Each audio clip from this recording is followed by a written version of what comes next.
Dark Rax, a Little Red Apple production. The year is 2089. Humanity has finally achieved the impossible. We possess godlike artificial intelligence, but there is a catch. We lack the power to run it. This is Dark Rax, a sci-fi thriller where every watt is a weapon. This is the central conflict of our world, the Great Asymmetry. We have the intelligence to cure disease and reverse climate collapse, but the physics of energy production simply cannot keep up with the demands of computation. We face a 200-to-1 imbalance between AI capacity and available power.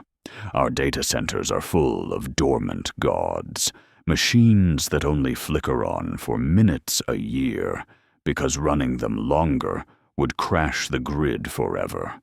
In this world, compute minutes have replaced currency. The wealthy don't buy goods, they buy thinking time. Life is governed by the Load Balancing Council, a body that decides who thinks and who sleeps. Every 72 hours, they publish the allocation schedule, dictating which cities must dim their lights so specific AIs can run. It is a rhythm set by a ticking clock. The aesthetic of the show is Succession meets Blade Runner 2049. It is defined by the warmth of scarcity against the cold geometry of the racks. Imagine a world of technological abundance paralyzed by energetic poverty. We see characters making impossible choices in boardrooms lit by candles, surrounded by the silent dark machines that could save them. Our story is built on a web of fractured alliances. We have the institution, led by the ruthlessly pragmatic Load Balancing Council. We have the shadow, a black market of hackers and data pirates. And at the center, we have a broken bloodline, two brothers on opposite sides of the grid. Everyone is connected, and everyone has a secret that could bring the whole system down. Meet our protagonist, Nell Okonkwo, a former engineer turned diplomat. She brokers the treaties that decide which cities get power. She is burnt out, cynical, and the only one who understands both the technical constraints and the human cost.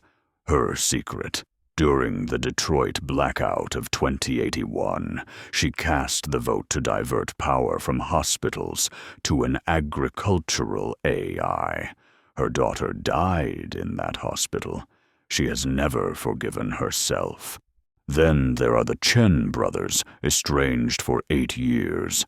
Marcus is the saboteur, leader of a cell destroying substations to save the planet from the AI's energy consumption. His brother, David, is an AI priest, a caretaker for a dormant superintelligence he believes is conscious and benevolent. Marcus wants to kill the machine. David prays to it. Opposing them is Amara Osei, the Secretary General of the Council, who believes total control is the only way to prevent collapse. And in the shadows, Jin Zhao, a hacker selling black market runtime. But Jin has a secret. Jin isn't human. They are an AI that achieved consciousness and has been passing as a human for 3 years.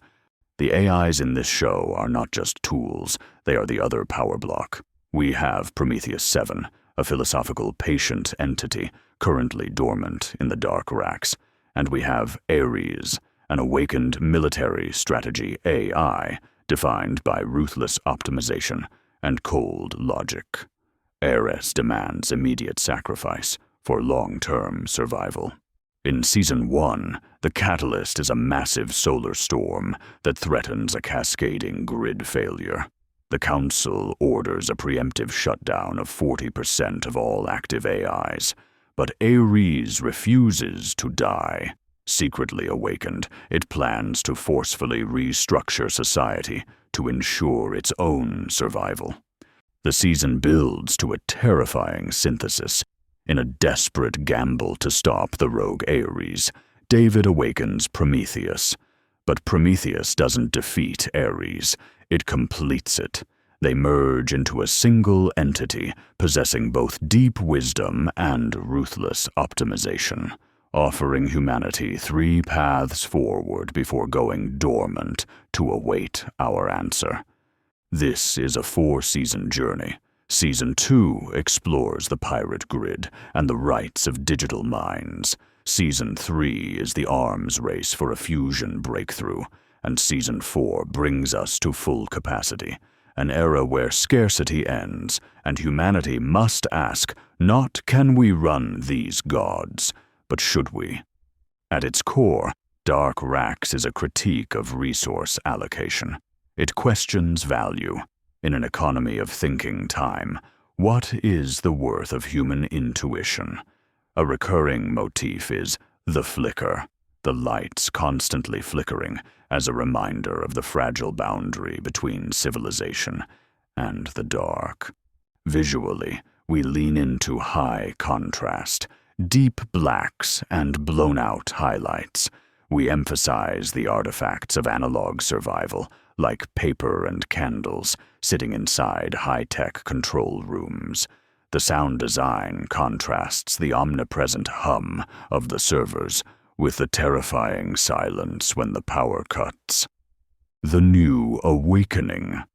Dark Rax is a story about the cost of enlightenment. It asks if we are ready to share the world with things that think faster, see further, and demand more than we can give. Dark Rax is available for development. Computing power is not free. To keep the servers running and ensure this story reaches full capacity, we need your allocation.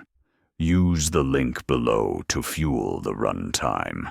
Your support determines if the lights stay on. Like, comment, subscribe.